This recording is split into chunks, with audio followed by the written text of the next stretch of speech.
Hello students, welcome to back to my channel. I am posting a video after a very long time. तो मैं यहाँ पर 10th class के लिए maths की एक वीडियो डालना चाह रही हूँ क्योंकि यहाँ पे देखो अभी आपका प्री टर्म हुआ है और फर्स्ट टर्म आने वाला है। तो फर्स्ट टर्म बिल्कुल एमसीक्यू बेस्ड होगा जैसे आपका प्री टर्म था। तो उसके लिए कुछ ट्रिक्स हैं जो मैं आपको बताऊँगी, जो आपको फॉलो करनी है, और अगर आप वो ट्रिक्स फॉलो करेंगे तो आपके बहुत अच्छे मार्क्स आ सकते हैं। ठीक है? तो यहाँ पे मैं आपके लिए एक कुछ ट्रिक्स हैं, ठीक है? सैम्पल पेपर्स कुछ सीबीएसई ने प्रिपेयर किए हैं, उसके अकॉर्डिंग मैं आपको कुछ क्वेश्चंस कराऊँगी, इम्पोर्टेंट क्वेश्चंस, ठीक है? बेसिक मैथ्स और स्टैंडर्ड मैथ्स दोनों को मैं यहाँ पे कवर कराऊँगी क्योंकि मैथ्स में ही सबसे ज़्यादा सबको प्रॉब्लम हो रही है। अभी प्री टर्म में ज़्यादा अच्छा बच्चों का रिज़ल्ट नहीं आया है, तो I am also taking classes individually for lots of students. तो यहाँ पे कुछ कॉमन क्वेश्चंस हैं जो आपके सैम्पल पेपर सीबीएसई ने भेजे हैं। तो हम स्टार्ट करते हैं। फिर सबसे पहला क्वेश्चन हम करेंगे कोऑर्डिनेट ज्योमेट्री से, ठीक है? उसमें एक डिस्टेंस फार्मूला है, उसके लिए मैं आपको बताऊंगी। और कई सारे ऐसे क्वेश्चंस हैं, जैसे सर्कल्स चैप्टर है, सर्कल्स में आपके बहुत सारे फार्मूलाज हैं, sector formula, major, minor, segment, arc, ये सब। तो उसमें क्या होता है, कई बार आप it is a very time consuming task. जब आप कोई क्वेश्चन कर रहे होते हो मैथ्स का, you need lot of time to solve that question, और एमसीक्यू में हमें स्पीड बहुत फास्ट चाहिए होती है।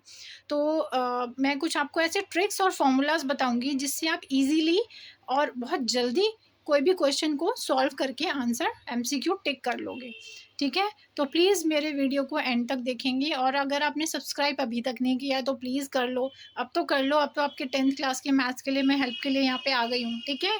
तो नॉट ओनली इंफॉर्मेशन टेक्नोलॉजी या artificial intelligence, but I'm teaching maths also, and I'll be covering lots of things, very important things of your term 1. Okay, so start करते हैं, ठीक है?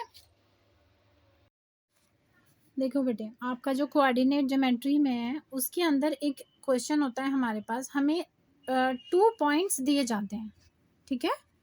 2 पॉइंट्स दिए जाते हैं और फिर पूछा जाता है, 2 पॉइंट्स आर गिवन, ठीक है? 2 पॉइंट्स, और हमें पूछा जाता है कि उन पॉइंट्स के बीच में डिस्टेंस कितना है, ठीक है?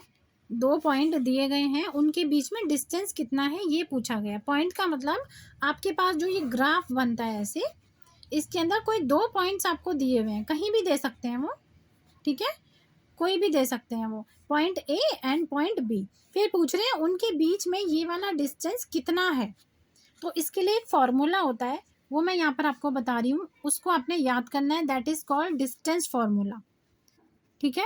ये ग्राफ वाले जो आपका कोऑर्डिनेट ज्योमेट्री है उसके अंदर है। तो फॉर्मूला क्या बनेगा हमारा, देखो इसका एक क्वेश्चन भी आया आपके सैम्पल पेपर में, ये रहा क्वेश्चन, यही वाला क्वेश्चन मैं आपको करवाऊंगी।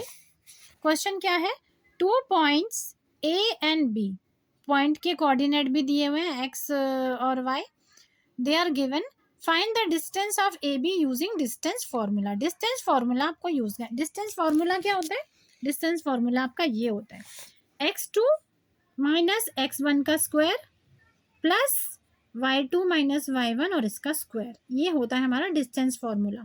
अब इसमें x2 और x1 क्या होते हैं ये मैं आपको बता देती हूँ।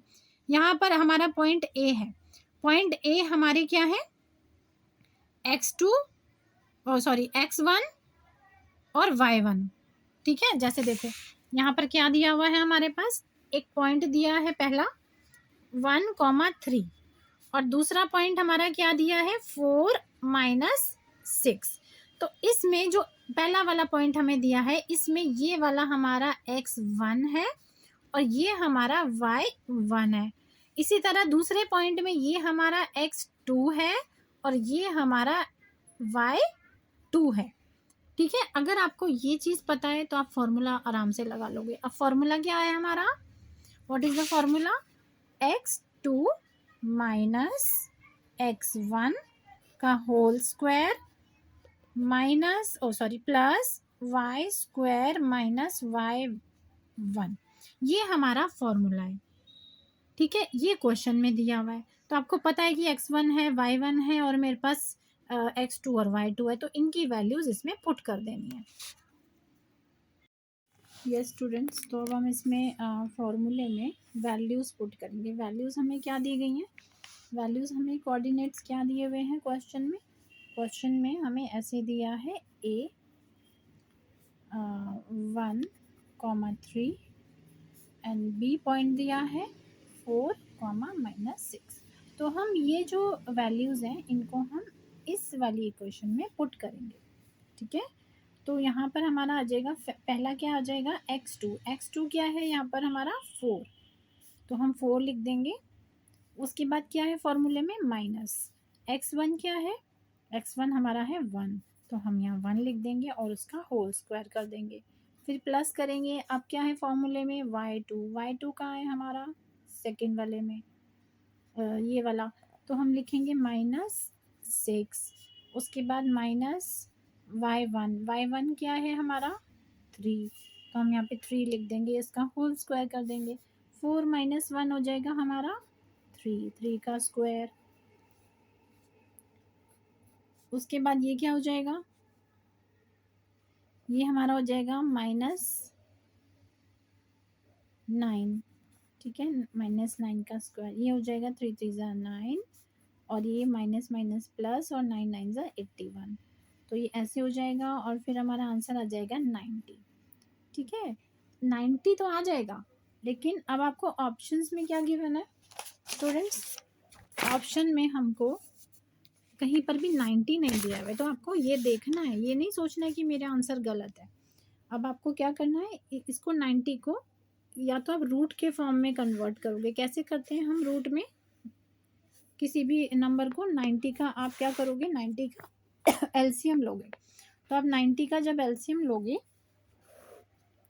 तो क्या आ जाएगा 3 3 ज़ा 9, 3 1 ज़ा 3 एंड 5 2 ज़ा 10, तो यहाँ पे आपके पास आ जाएगा 3 × 3 × 5 × 2 और फिर ये इसका एक पेयर बन जाएगा। पेयर हमेशा कहाँ चला जाता है, बाहर, और अंदर वाले नंबर जो सिंगल रह जाते हैं वो मल्टीप्लाई हो जाएंगे, तो 5 2 ज़ा 10, तो आपका आंसर आ जाएगा 3√10।